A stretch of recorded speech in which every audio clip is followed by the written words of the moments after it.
girlfriend of mine gave me his telephone number in Munich, where he was living at the time. And I phoned him, and... but that's my girlfriend as well. But anyway. We shared. So I flew over and saw Freddie and played him the songs and some videos and let him read the script, and I bit the bug. Bit the bug. Dave, what was it about Freddie that made you decide to ask him to do the tracks on the album? Well, Time is a very special project for me, and I wanted to, and it covered all spectrums of music, and I wanted to work with people who I admired and whose voices and performance would suit the characters that I wanted to portray in the concept album. Yeah, you obviously have a great admiration for Freddie's work. Yes, I have, yeah. Ever since I actually saw you perform in Hyde Park, I think it was 1979. It's all right, Freddie, I'll go back to the 60s, so you can feel quite safe. Freddie, a lot of people must ask you to record. What made you agree to this particular project? Well, it was the way it was approached, actually, because, I mean, I get a lot of approaches to do films and things like that. And I remember when I first met David, I mean, it was like, I liked the fact that it was like on one-to-one basis. Yeah. And rather than his entourage or his organization calling my organization, it was those kind of things I've done. But after having met him, he sort of said, I like the one-to-one approach. And I said, well, that's the way you got me, because, I mean, he just sort of phoned me up and said, what would you like to do? Time. And I'd read about it, and I said, well, come on over. I was in Munich at the time. Yeah. And he said, look, and the way he approached me was great. He just said, look, you don't have to be committed to anything. You can listen to the tracks, I'll fly over. And if you don't like them, fine. And that's the way. And I love that approach. I really did. What's Dave like to work with as a producer? Oh, he's awful. He doesn't do anything anyway. No, he's like the overseer. I mean, it's like, it's not so much, he's not so much a producer. He's, well, actually, he's more than that. He's like the overseer. Yeah. He was trying to get this whole thing together with all kinds of different artists, and it's very, very difficult. I remember when he approached me, it was like, look, you know, Olivier's done this, Cliffy's done that, Dionne Warwick's done that, Cliff Richard's done that, and Julian Lennon's done that, and I just said, well, you've come a bit late. Yeah. But I think, I mean, I might be wrong in saying that, but I think in his mind, I mean, he kept, like, the title track Time, because I think he was sifting, basically, and that's the way I think, and to find the right medium for the right person. And I know when he first approached me, the track Time, the title track, was not really considered. I mean, it was a track that I did was In My Defense, and there was another track, and I said, okay, In My Defense, yes. But after I did In My Defense, I think he kind of liked it, and then suddenly I sort of said, oh, I think I can do something with the title track. I mean, it takes time, and I think he sort of gained more confidence in what I was doing, because I'm a beast in the studio anyway. So like, it's not actually. Olivier is just magic. I mean, you know, just when you hear his voice, you just want to sort of put a song next to it, you know. Are you a fan of Lord Olivier? Well, who isn't? Don't be silly. Dave, did you ever think of asking Freddie to be in the show? Yes, I did actually. I think I asked him when I was in Munich. Yeah, well, I said no. And he said he wasn't disciplined enough. Not disciplined enough? Yeah. Well, I can't. No, he is very disciplined in the studio, but I can understand what he means. It's a different kind of thing. I just can't. I'm not good at doing. Well, number one, I can't do matinees because I mean I don't get up before that. But I mean, it's just. I think my voice would not hold.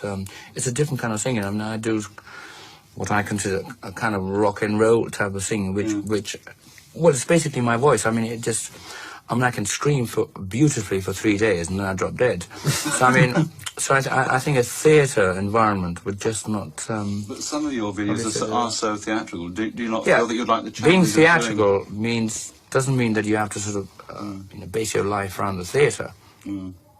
Do you know what I mean? I mean, you can be operatic. You could be operatic, but you don't have to be an opera singer. Yeah, there's a different element, which I'm saying. You must be the only rock and roller to have actually danced with the Royal Ballet at the Colosseum. How did that come about? Oh, how did you know that? Actually, a good question. Exactly the same way as how David approached me. I mean, a principal ballet dancer from the Royal Ballet. You know, Wayne England just had he had a big gala to do, and he wanted different artists, and he just approached me and said, "Would you like to do it?" I mean, having seen Queen videos and things, he thought I could dance beautifully. But when I actually did start dancing with the Royal Ballet, they found out, you know, no, it was great. Because suddenly they realized that I couldn't really dance exactly. I mean, because I can never be choreographed.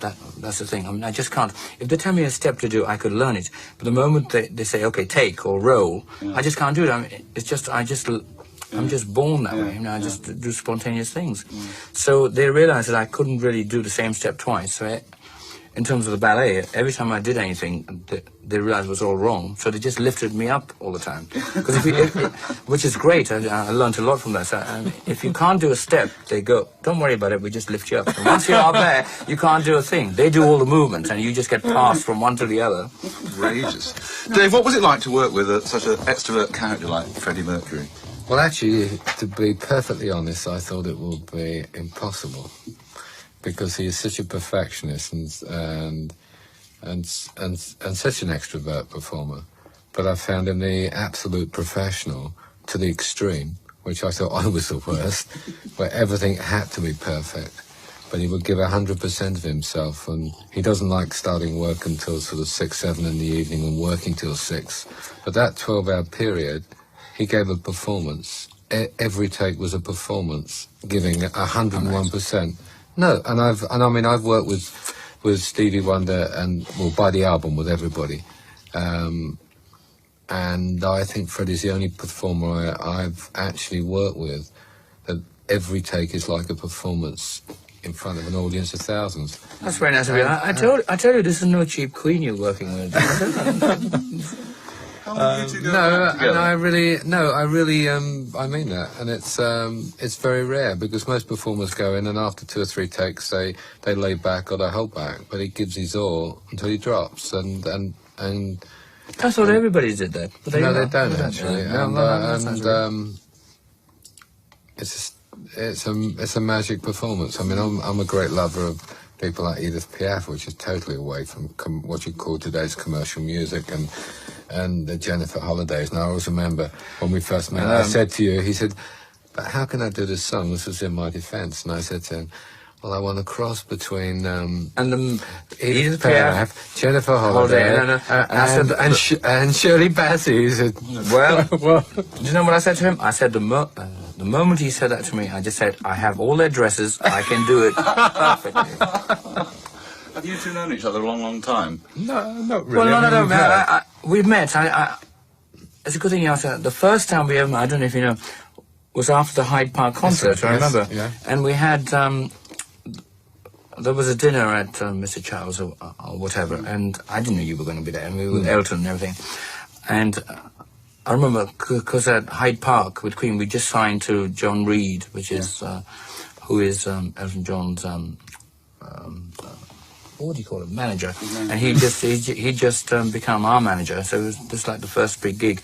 And so after that, and I remember I threw a tantrum, because it was like, it was very weird. People didn't, because I mean, we built up this humongous show, but we didn't get, and I'd worked myself to fever pitch right to the end, and I knew that we had like a double encore to write. But I mean, because of so-called violence or the police activity, we had to we had to shut the show pretty early. So I didn't get my moment to actually do the 2 encores that I wanted to do. So suddenly it was all over, and we had to go. So I was in a real mood, and suddenly I was sort of like taken over to Mr. Charles, and Elton was there, and suddenly David was there. I think that's the first time I met you. But I think we just sat there and had dinner and we said hello or whatever, but we didn't get, because I was in a real mood. You know, in those days I was young, and I threw tantrums, and I thought I'd let this one really ride. Have you seen the show, and what do you think of it? I think the show's fabulous. You enjoy the whole concept of it, yes, I think today it is. I mean, I'm not just sitting here saying because he's next to me. It's the most modern thing that's happening at the moment. I mean, you know, I think, I mean, whenever a show of that caliber goes out, there's always something wrong or right, and I'm sure he would say that too. Because I mean, like when we make an album, we do it, and then when people listen to it, it's like there's always room for change, and like, I mean, as the show goes on, I'm sure he could change it, because I mean but I think the initial impact of the overall thing is just magnificent. So I mean, you just go with that, and then you can change things. It's like another step from the conventional musical that we know. It's now taking it a step further into the next sort of century almost. Oh, definitely. I mean, the whole thing. I mean, a musical is a musical, but the whole thing that it rides on the fact that there are these. The way I see it, okay, is the way that there are certain elements in this musical that have never been done before. See, I'm one of these commercial streaks, people that love that. So, as far as I'm concerned, I mean, you could sing a song backwards and wear all kinds of wonderful clothes, but if there's an element of surprise or something that has never been done before, that brings me to a theatre. And the fact that Laurence Olivier's face was, even to this day, I mean, I'm talking to people and you read about it in the press, they don't know how it's done or whatever, is an enigma, which I love to sort of, it's something that brings you there, the mystique and all that. That's, to me, that is theatre, that is. So I think when you put all that together, it's magnificent. When you're doing the recording of Dave's work for the album, who has the last say? Does Dave say, "I'd like it sung like this, Freddie"? And then do you have little rows and arguments about it, or? We always have rows. I think that's healthy. It is healthy, of course. Healthy. I have rows with every project that I do. And in terms of I mean, I undertook this project knowing fully well that he was the overseer, but of course I wanted to put my sort of stamp on it. And then in the end, we disagreed on a lot of elements. But then, like, he gave way, and I gave way to a lot of things. But in the end, it was all to make sure that it was. Right. I don't think it was done in terms of any sort of egoistic elements. I mean, it was all to do with hoping that it would work. So I mean, like, people think that I'm a real. It starts with C, but I can't think of anything. But that I'm a cherub. But I mean, sometimes you have to give way to sort of understand certain problems, you know. But I mean, I'm very hard to deal with, sometimes. No, you're not. You're very easy, actually. I think if you...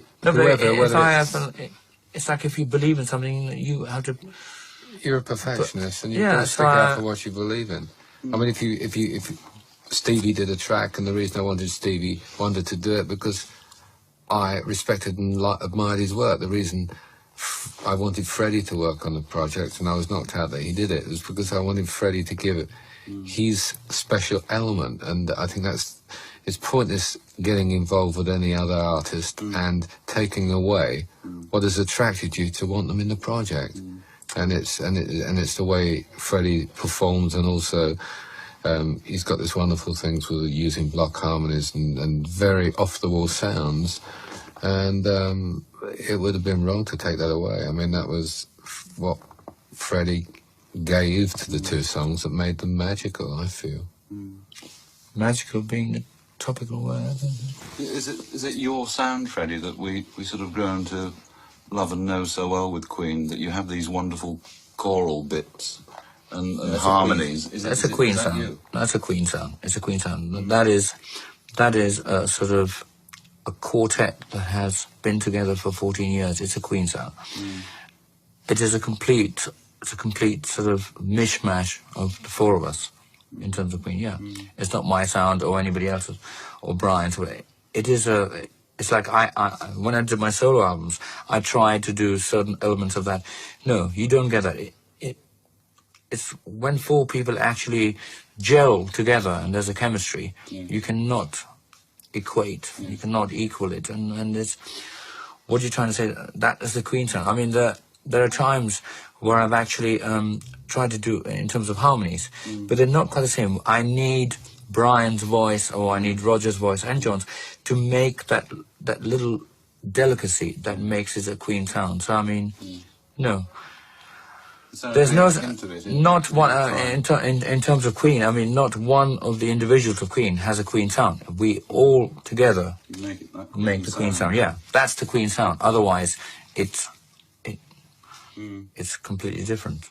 Going back to the show, do you think it's more than a coincidence that sentiments like "we've got to build this world together" should come just when rock is showing politicians where they've actually failed?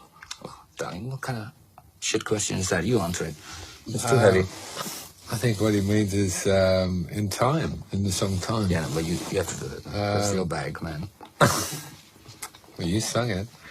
No, I think it's what they're really doing with Live Aid and Band Aid and everything else. It's that one can express one's feelings through music. And it's up to the individual. You can't change the world and you can't change a person. It's up to you to change yourself. That's true. But I think if you can make people feel good through music or stop and think, I think Freddie would agree. No, that's true.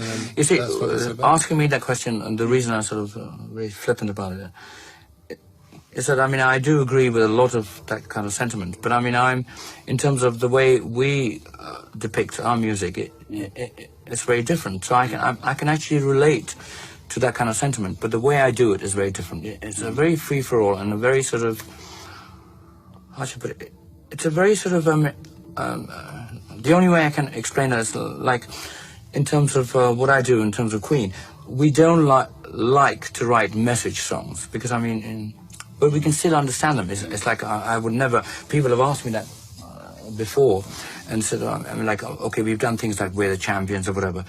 They're like, to me, they're escapism. You see what I mean? To me, in terms music is escapism. I've been the one that I like our songs to be escapism. It's got to be an escapism. It's like going to see a very good movie. Yeah. I feel that people who buy our records or whatever go to see them. They buy our records or they see our videos or whatever. Or it's like going to see a wonderful film. They go and see them because they have problems. They go in there and say, I want to lose my problems for 10 minutes or an hour and a half, and then they go back to it. Yeah. I've always maintained that. I'm not, for me, I don't write my songs in terms of a message of peace or love. Yeah. I can incorporate that kind of thing, but I don't want to be I'm not a Stevie Wonder or John Lennon where I actually feel, because to do that kind of thing, you have to actually feel it. You have to be a John Lennon. You sleep with it, you eat with it. Yeah. You know?